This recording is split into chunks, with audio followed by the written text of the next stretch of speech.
अस्सलाम वालेकुम स्टूडेंट्स, मैं अब्दुल रहमान सर। और आज हम लोग जो है वो हिस्ट्री सब्जेक्ट के 7th स्टैंडर्ड के चौथे सबक, जिसका नाम है शिवाजी महाराज से कब्ल का महाराष्ट्र, इसका सवाल जवाब लिखने वाले हैं। आपको ये देखकर अपने कॉपी में लिखना है, ठीक है। तो डायरेक्ट हम लोग सीधा सवाल की तरफ चलते हैं। पहला सवाल है, मंदरजा झील जदुल मुकम्मल कीजिए। तो देखो ये जदुल आपको दिख रहा है, इसमें 3 कॉलम है जिसको आपको भरना है देखकर। पहला है किसे कहते हैं, फिर उसके नीचे अफसर और उसके नीचे मिसाल। किसे कहते हैं में लिखा है कि गांव, उसके बाद मुआवजा भी बोलते हैं उसको, कस्बा और परगना।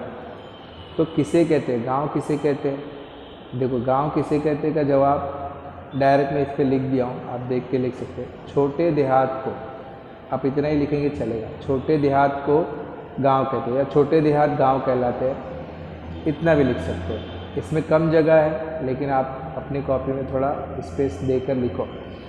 उसके बाद अफसर, वहाँ का अफसर कौन होता है। वहाँ का अफसर जो होता है वो मुखिया, कुलकर्णी, वो आप जब सबक में देखेंगे तो मिल जाएगा आपको, लेकिन आप यहाँ से देख के लिख सकते हैं।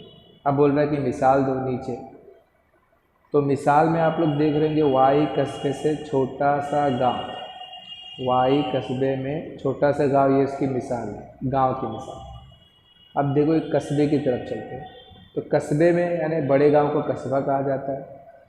यहाँ पर शेटे और महाजन ये लोग मतलब अफसर है, और इसकी मिसाल आपको मिल जाएगी इंदिरापुर। उसके बाद प्रगना में देखोगे आप लोग तो कई गांव मिलकर, यानी बहुत सारे गांव मिलकर जो है वो प्रगना कहलाते हैं। अब यहाँ के जो अफसर है वो देशमुख और पांडे। उसके बाद बोल रहा है इसकी मिसाल दो, तो पूना, चाकिन, ये सब इसकी मिसालें हैं, ये सब प्रगना है। उसके बाद चलते हैं सवाल नंबर 2, माने बताइए। तो माने बताने में बोल रहा है पहले बलूते, बुजुर्ग, वतन। ये 3 सवाल है, एक एक करके हम लोग देखेंगे। बलूता किसे कहते हैं, बुजुर्ग किसे कहते हैं और वतन किसे कहते हैं। तो देखो पहला सवाल है बलूते, इसका जवाब ये रहा आपके सामने। सफ़ा नंबर 14 पर आपको दिखेगा, ये ऊपर से देखो, यहाँ से मैं जहाँ से पढ़ रहा हूँ वहाँ से आप लिख लो।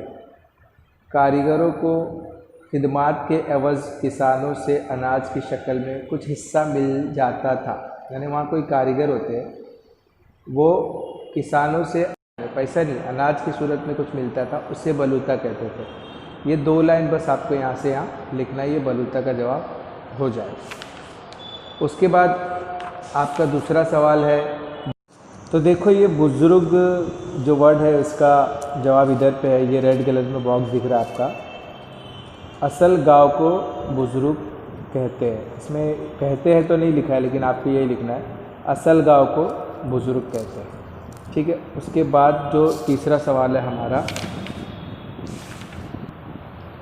वो है वतन, यानी वतन किसे कहते हैं। देखो सवाल में जो वतन लिखा है वो वतन ही, मतलब जो हम लोग वतन समझते हैं नॉर्मली कि भारत जैसे एक हमारा देश है, ये वतन भी कहलाता है। तो पढ़ने में वो वतन ही है, लेकिन इसका मतलब अलग है जो हमारा सवाल है। देखो आपको ये भी, ये पिंक कलर का जो है ना, इसमें दिख रहा है पेज नंबर 15 पर। वतन अरबी लफ्ज़ का ज़बान है। महाराष्ट्र में ख़ानदानी रवायत के मुताबिक मुस्तकिल तौर पर मशरफ़ में रहने वाली महसूल से बरी ज़मीन के लिए ये अल्फाज इस्तेमाल किया जाता है। तो आप इसमें ऐसा एडिट कर सकते हैं, ऐसा लिख सकते हैं जवाब कि महाराष्ट्र में ख़ानदानी रवायत के मुताबिक मुस्तकिल तौर पर मशरफ़ में रहने वाली महसूल से बरी ज़मीन के लिए जो ज़मीन दी जाती है या ज़मीन के लिए इस्तेमाल होने वाले उसको वतन कहते हैं, लफ्ज़ को वतन कहते हैं। ऐसा भी आप लिख सकते हैं यहाँ पर, ठीक है। ये या तो आप सेम पूरा लिख दो तो भी चलेगा। उसके बाद हम लोग चलते हैं नए सवाल की तरफ, जो सवाल नंबर 3 है, तलाश करके लिखिए। तो तलाश करके लिखिए में आपको दिख रहा होगा, पहला नंबर है कोकन के साहिल पर अफ्रीका से आए हुए लोग, तो इसको सिद्दी कहा जाता था। सिद्दी डायरेक्ट आपको यहाँ लिखा मिला है, आप देख के लिखिए। उसके बाद नंबर 2, अमृत अनुभव के मुसन्निफ तो इसकी मुसन्निफ़ है संत ज्ञानेश्वर, जवाब इसका है संत ज्ञानेश्वर। तीसरा, संत तुकाराम का गांव देहू, संत तुकाराम का गांव का जवाब क्या है? देहू, देहू के थे वो।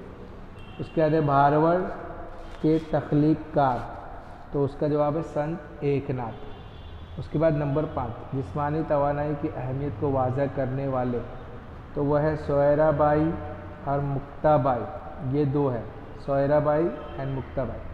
नंबर 6, ख़वातीन संतों के नाम, तो ख़वातीन संतों में निर्मला बाई और हिनाबाई, ये दो नाम है, आप ये लिख सकते हो। उसके बाद आते हैं सवाल नंबर 4, अपने लफ्ज़ मालूमात और कारनामे लिखिए।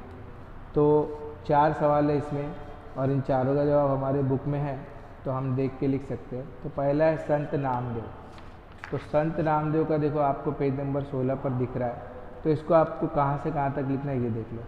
संत नामदेव का जो पैराग्राफ है, तो संत नामदेव से स्टार्ट कर कर वो आपको दीप जलाए ये उनका अहदा था, देखो मैंने टिक कर दिया हूँ, यहाँ तक आपको लिखना है। उसके बाद दूसरा सवाल है संत ज्ञानेश्वर, तो संत ज्ञानेश्वर के पैराग्राफ में आएंगे, ये तस्वीर के पास।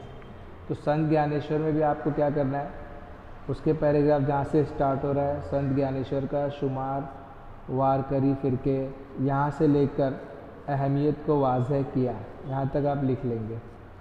उसके बाद का सवाल है संत एकनाथ, तो संत एकनाथ भी उसी पेज पर है, पेज नंबर 16। संत एकनाथ का भी जहाँ से स्टार्टर वहाँ से लिखेंगे, थोड़ा लंबा है इसका। मराठी में वजाहत की, ये इसका लास्ट टिक है, वहाँ तक आपको करना है। उसके बाद का जो सवाल है वो है संत तुकाराम, तो संत तुकाराम आपको देखो नीचे मिल रहा है 16 पर। संत तुकाराम जहाँ से स्टार्ट हुआ है वो नेक्स्ट पेज 17 पर भी आपको आना है, और 17 पर आपको कर्ज से निजात दिलाई, यहाँ तक लिखना है। थोड़ा बड़ा है लेकिन आपको ये लिखना है, ठीक है। अब चलते हैं हम सवाल, आखिरी सवाल, सवाल नंबर 5 पर। कहत को लोग एक बड़ी मुसीबत क्यों मानते थे, यानी आज भी मुसीबत है वो कहत, लेकिन पहले मुसीबत क्यों मानते थे। तो इसका जवाब किताब में भी है और मैं भी लिख कर भी आपको बता सकता हूँ डायरेक्ट। तो चलो मैं जो लिखा हूँ वही आप देख लो। ये जो आपको दिख रहा है जवाब, ये आप सीधे सीधे आपकी कॉपी में लिख लेना है और लिख कर मुझे फिर आज आपको सेंड कराना, ठीक है। फिर नेक्स्ट लेक्चर में हम लोग मिलेंगे अगले सबक के सवाल जवाब के साथ। अस्सलाम वालेकुम।